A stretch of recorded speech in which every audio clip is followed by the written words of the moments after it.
Salut à tous, c'est Gladys, j'espère que vous allez bien. Aujourd'hui, je vous retrouve dans une nouvelle vidéo pour vous faire ma pile à lire pour le challenge cours d'été. Je vous ai présenté le challenge cours d'été dans ma vidéo précédente, donc n'hésitez pas à aller la voir avant celle-ci si jamais vous ne l'avez pas encore vue. Je vous y explique le principe du challenge et je vous recommande également quelques livres à lire en anglais si jamais vous ne savez pas par quoi commencer pour ce challenge dont le but est de lire des livres en anglais tout au long du mois d'août. Aujourd'hui, je vais vous présenter ma pile à lire. J'ai fait une petite sélection parmi la pile à lire que j'ai dans ma bibliothèque et franchement c'était pas si évident que ça. Il y a beaucoup de livres qui me font envie. J'ai essayé de cibler principalement des livres qui allaient être traduits prochainement en français histoire de me motiver un peu plus à les lire en anglais avant leur traduction. Ce serait quand même bien parce que je commence à en avoir marre de collectionner des livres en anglais et finalement ne même pas les lire avant même qu'ils soient traduits en français. Il y a tellement de délais avant qu'ils soient traduits que je suis censée avoir le temps de les lire quand même. Mais j'ai un peu de mal avec ça. Donc je vous présente tout de suite les livres que j'ai à lire en anglais aujourd'hui et j'espère sincèrement que cette vidéo va vous plaire, va vous donner des idées de lecture. Si je ne suis pas forcément au point sur certains résumés, ce qui peut être logique puisque je ne les ai pas encore lus, je vous mets tous les liens des livres en description, comme ça vous pourrez aller checker les résumés vous-même si jamais vous voulez en savoir plus, voilà, ou si mes explications n'étaient pas forcément très claires. Voilà, je vous présente tout ça tout de suite. Alors le premier livre que j'ai sélectionné pour cette pile à lire, c'est Girl Serpent Sword de Melissa Bashardot, qui est un livre que j'ai vraiment trop envie de lire. Ah mon dieu, il me fait trop envie. Et pourtant, il a beau ne pas être épais, ça fait très longtemps qu'il est dans ma pile à lire. C'est un one-shot assez court. Je ne sais pas trop pour le niveau d'anglais s'il est difficile ou pas, mais en tout cas, ce type de livre one-shot assez court, c'est le bon plan pour commencer à lire en anglais aussi, puisque ça vous permet de ne pas avoir à vous lancer dans une saga hyper longue. Et le fait qu'il soit assez court, vous avancez quand même relativement rapidement dans votre lecture, ce qui est toujours agréable à faire lorsqu'on lit en anglais, parce que on lit toujours un peu plus lentement dans une autre langue que dans sa langue maternelle, c'est évident, et du coup avoir un livre court ça vous donne l'impression de ne pas avancer si lentement pour autant. Si je me souviens bien, dans ce livre on va suivre une princesse un petit peu comme dans Insaisissable, son toucher est mortel et du coup elle vit vraiment reclus de la société, etc. Elle se tient à l'écart de tout le monde justement parce qu'elle est maudite et en fait elle va vouloir intégrer la société un jour donné puisque c'est le mariage de son frère si je crois bien et elle veut faire la fête, etc. Et puis bah voilà, elle va être confrontée aux gens, elle va se rendre compte que finalement bah elle est un peu un monstre en même temps, du coup c'est un peu compliqué, elle a beaucoup de problèmes d'acceptation d'elle-même, etc. de ce que j'ai compris. Je vous avoue que j'ai lu le résumé il y a très longtemps. C'est un livre dans lequel on retrouve de la diversité puisqu'il y a une relation FF dedans et du coup j'ai hâte de lire ce livre pour en savoir un peu plus puisque comme vous le voyez mon résumé est un peu approximatif. Si vous l'avez suivi au mois de mai, j'ai lu le premier tome d'Acotar. Enfin, j'ai lu le premier tome d'Acotar et du coup j'aimerais bien lire le deuxième tome, mais je vous avoue que c'est une grosse bricasse, du coup il me fait un petit peu peur. Mais bon, je me suis lancée dans la bricasse de Crescent City et j'adore ma lecture, encore une fois ça se lit tout seul, enfin c'est Sarah Gimas quoi. Bon, je le lis principalement en français sur ma liseuse au lieu de lire la version VO que je possède, mais du coup là l'objectif ce serait vraiment de me forcer à lire A Court of Mist and Fury, mais entièrement en anglais, histoire de ne surtout pas sortir ma liseuse avec la version VF dessus, et comme ça le challenge cours d'été tombe à pic puisque je vais avoir cette motivation de lire uniquement ce livre en anglais sans sortir la version française que je peux avoir sous la main avec ma liseuse. Donc ça va être vraiment l'occasion de découvrir cette bricasse et apparemment le tome 2 d'Acotar est encore mieux que le premier, donc j'ai vraiment hâte de suivre la suite des aventures de Fer. Si vous n'avez jamais lu Acotar, ce qui m'étonnerait probablement si vous êtes sur cette chaîne, mais quand même on ne sait jamais, la preuve moi-même je ne l'avais pas lu avant. Ici on y suit les aventures de Fer qui est une jeune fille qui subvient aux besoins de sa famille en chassant et qui un jour va tuer un faé puis est emportée dans le royaume des faés puisque bah, ce qu'elle a fait c'était très mal et elle doit se racheter. Et en fait elle va se rendre compte qu'il y a une malédiction dans ce royaume de faé et tout faire pour essayer de les sauver malgré tout. J'ai bien aimé le tome 1 mais ce n'est pas non plus une excellente lecture, j'ai trouvé qu'il était pas mal surcoté, mais tout le monde m'a dit que le tome 2 était bien meilleur, donc j'ai qu'une hâte, c'est de lire la suite pour découvrir à quel point ce tome 2 est si bon. Lorsque je suis arrivée sur Bookstar, on entendait énormément parler de Margaret Rogerson avec Sorcery of Thorns, que j'ai lu et qui était un coup de cœur. Du coup, je me suis acheté Un Enchantment of Ravens, qui est un livre qu'elle a écrit juste avant Sorcery of Thorns, qui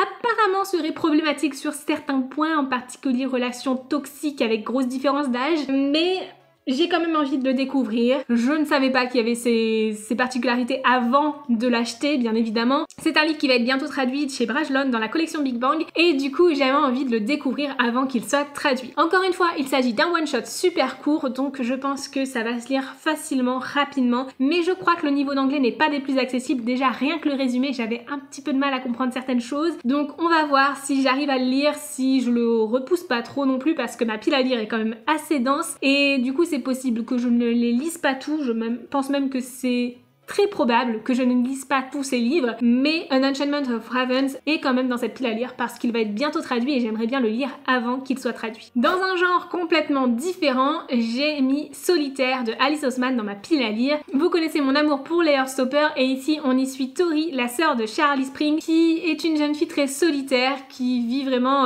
recluse, qui passe beaucoup de temps sur les réseaux sociaux, etc. et qui va passer une année vraiment seule. Et je pense que c'est vraiment le genre de personnage dans lequel je peux me retrouver. Du coup j'ai hâte de lire cette histoire qui pour le coup sera sûrement très accessible, on est sur du contemporain et voilà, c'est encore une fois un one shot, ça se lit je pense très facilement, très rapidement et Rebecca du compte Some Other Books sur Instagram l'a adoré, donc je sens que je vais beaucoup l'aimer aussi. En tout cas j'ai vraiment hâte de le découvrir. Encore une fois je vous mets dans la description tous les contes que je mentionne dans cette vidéo. A Curse So Dark and Lonely. Ce livre est dans ma pile à lire depuis janvier, j'ai qu'une hâte, c'est de le découvrir. Apparemment l'anglais est hyper abordable aussi. Juliette et Solène en font des éloges dingues et j'ai vraiment hâte de le découvrir, voilà. Ici on est sur une réécriture de La Belle et la Bête, on va y suivre une jeune fille qui vient de Washington et qui va être emmenée à Amberfall, du coup un royaume dans lequel il y a d'autres créatures et où il y a une malédiction. C'est la dernière année où le prince Rain peut vaincre cette malédiction en fait et du coup je crois que c'est Harper qu'elle s'appelle.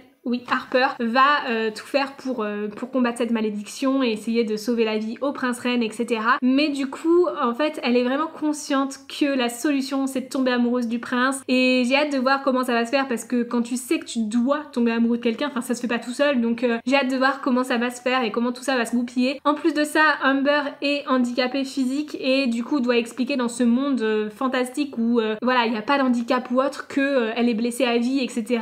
Et expliquer l'handicap et tout là-bas ça doit pas être si évident, j'ai hâte de voir comment c'est traité. En tout cas c'est un livre qui me fait très envie, j'ai toute la trilogie dans ma pile à lire donc si j'accroche c'est évident que je vais sûrement lire les tomes suivants également, mais voilà, il est là depuis très longtemps et ce serait l'occasion de le sortir de ma pile à lire. Je vous présente un livre en français, oui.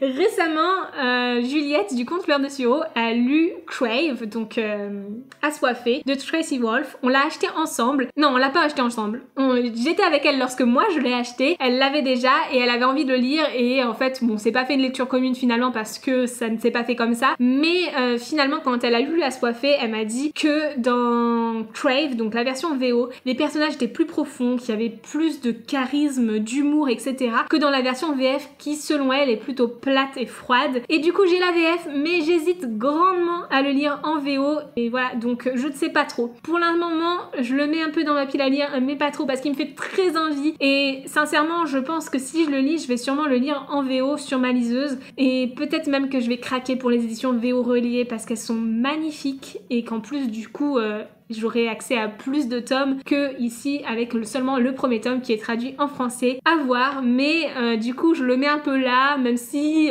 pour le coup j'ai que la version VF en papier, mais voilà, je sens que je vais lire la VO parce que si elle est vraiment plus intéressante et plus profonde que la VF, ça vaut vraiment plus le coup, donc je le note, mais c'est pas non plus une priorité, parce que du coup j'ai pas le livre papier. Encore un livre de ma pile à lire qui est là depuis diplôme et qui va être traduit, il s'agit de Serpent and Dove qui va être traduit chez De Saxus, donc c'est un livre de Shelby Maureen qui me fait très envie, dans lequel on suit une histoire entre une sorcière et un chasseur de sorciers qui tombent amoureux l'un de l'autre, donc romantasy, enemies to lovers, tout ça. Ah mon dieu, il a tout pour me plaire ce livre et du coup j'ai vraiment très envie de le découvrir et j'aimerais bien le lire avant qu'il soit traduit ou en tout cas très rapidement, mais en tout cas pas lire la VF quoi. Parce que ce serait vraiment dommage, il est là depuis si longtemps. J'ai également le tome 2 dans ma palle et j'ai précommandé le tome 3 déjà en VO, donc ils ont intérêt de me plaire. Celui-ci n'a pas sa jaquette, mais il s'agit de King of Scars de Leigh Bardugo, que je n'ai toujours pas lu. Vraiment... je m'étais empressée d'acheter King of Scars et Rule of Wolves, du coup le tome 2 de la duologie, et je l'ai toujours pas lu. Et du coup j'ai vraiment hâte de lire ce livre, d'en savoir déjà plus sur Nikolai et de finir l'univers de Grisha parce qu'il serait temps, depuis le temps que ce livre est dans ma pile à lire. Mais en même temps je sais pas trop si c'est le genre de livre qui va vraiment m'attirer pour le mois d'août, donc à voir. Comme vous le voyez, j'ai quand même présenté pas mal de livres, il m'en reste encore 2 autres à vous présenter, donc j'aurai de quoi faire un choix, mais clairement King of Scars m'attire beaucoup. Donc voilà, je le note ici et on verra bien si je le lis. J'aimerais également lire A Torch Against the Night de Sabaa Tahir, qui est le tome 2 de A Number in the Ashes, qui pour le coup sera une relecture. Mais voilà, j'ai envie de continuer ma relecture de cette saga pour découvrir le tome 4 lorsqu'il sortira en paperback à l'automne. À l'automne, en décembre, je sais plus. Bref, très bientôt, dans quelques mois. Et du coup, il me reste encore le tome 2 et le tome 3 à lire, donc j'aimerais au moins lire le tome 2 au cours du mois d'août. C'est une saga que j'aime énormément. Je vous en ai parlé dans mon bilan lecture du mois de mai, puisque j'ai relu le premier tome à ce moment-là. Donc n'hésitez pas à aller voir mon bilan lecture pour avoir mon avis sur le premier tome. Mais vraiment, j'ai trop envie de continuer cette saga. On est vraiment sur de la fantasy orientale, qui est quelque chose qui me plaît beaucoup en ce moment, mais bien évidemment les autres livres de fantasy orientale que j'ai sont en français dans ma palle. Oui, donc c'est le seul fantasy orientale que j'ai qui est en VO, du coup ce serait l'occasion de le découvrir. Bon, j'en rajoute un là juste maintenant à l'improviste, puisque là tout de suite je viens de me dire que j'ai envie aussi de lire d'autres histoires avec des anges, puisque je suis à fond dans les histoires avec des anges là en ce moment avec Crescent City, et du coup j'aimerais bien lire Angel Fall de Suzanne Ii, qui est dans ma palle depuis des années. C'est un livre dans lequel on va suivre une histoire avec une invasion d'anges, une jeune fille qui se fait enlever et du coup sa sœur va tout faire pour réussir à trouver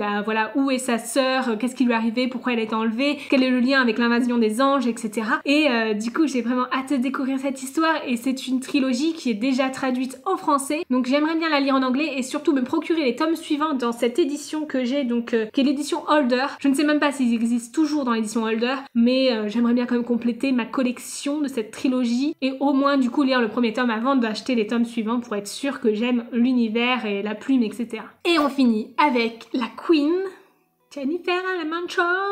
Si vous ne connaissez mon amour pour Jennifer Lamanchout, ça vous sera pas une surprise de découvrir un livre d'elle dans cette pile à lire, et surtout, je pense que depuis le début vous dites mais quand est-ce qu'elle va nous présenter un Jennifer Lamanchout? Quand est-ce qu'elle va nous en présenter un? Parce que j'ai vraiment envie de lire Harbinger, j'ai déjà les 3 tomes dans ma pile à lire, donc Harbinger, je vais le lire au cours du mois d'août parce que là pour le coup ça peut que me plaire. C'est un spin-off de The Dark Element, donc je vais pas vous faire le résumé d'Harbinger parce que ça risque de vous spoiler The Dark Element si vous l'avez pas lu. Mais du coup, c'est un livre d'urban fantasy, fantastique, je sais jamais trop comment différencier les deux, dans lequel on va suivre donc dans The Dark Element une jeune fille qui est mi-gargouille, mi-démon. Donc je vous laisse imaginer, on parle de gargouille, de démons, d'anges, etc. Et toujours avec une superbe romance parce que c'est Jennifer Lamanchout, et du coup je sens que Harbinger va beaucoup me plaire. En général, les spin-offs me plaisent beaucoup plus que les saga originale chez Jennifer Lamanchout, donc j'ai vraiment hâte de découvrir celui-ci. Et il y a également une autre saga que j'ai envie de découvrir de cet auteur ou autrice, j'arrive pas à m'habituer au fait de dire autrice, désolée pour toutes les fois où je dis auteur quand ce sont des femmes. Et donc j'aimerais vraiment découvrir From London Ash, que je n'ai pas actuellement, mais j'ai commandé les éditions Fairyloot, je les ai même commandées en double. Oui, c'est pas possible, normalement on peut commander qu'une seule édition Fairyloot à la fois, mais quand j'ai commenté le set, j'ai eu un problème au moment du paiement et ça l'a validé 2 fois. Du coup, enfin voilà, j'ai payé 2 sets de Fairyloot, donc j'en mettrai un à vendre le jour où je les recevrai parce que j'ai pas pu annuler ma commande, et du coup voilà, donc j'ai 2 éditions Fairyloot. J'ai tellement hâte de les recevoir, ça va être des merveilles. Je vous mets quelques petites captures à l'écran parce que franchement, je sens que ça va être génial. Je les ai pas encore, normalement ils devraient être envoyés d'ici la fin du mois de juillet. Je les ai pas encore lus non plus, j'ai hésité à m'acheter les paperbacks parce que je veux pas abîmer mes éditions Fairyloot, mais du coup je les lirai sur liseuse, je pense que ce sera plus économique et économe en termes de place dans ma bibliothèque qui déborde vraiment. Et voilà, donc voilà, c'est tout pour cette vidéo. J'espère sincèrement qu'elle vous aura plu, qu'elle vous aura donné des idées de lecture. N'hésitez surtout pas, si vous participez au challenge cours d'été, à me mentionner dans vos posts, dans vos vidéos, etc. et à checker les stories que j'ai mis dans mes stories à la une sur Instagram pour pouvoir avoir les templates du challenge si jamais ça vous intéresse de faire vos piles à lire, de mettre vos lectures, etc. sur Instagram, ce serait vraiment super chouette. Donc encore une fois, mentionnez-moi si vous le faites, comme ça je pourrai voir vos posts, et j'ai trop hâte de voir avoir vos retours sur ce challenge. J'espère sincèrement que ça va être un challenge pour vous, que vous allez pouvoir soit découvrir la lecture en anglais, soit vous améliorer dans ce domaine-là, que ce soit en anglais ou dans une autre langue d'ailleurs. Et sur ce, moi je vous souhaite de très belles lectures et je vous dis à très bientôt dans une nouvelle vidéo. Ciao!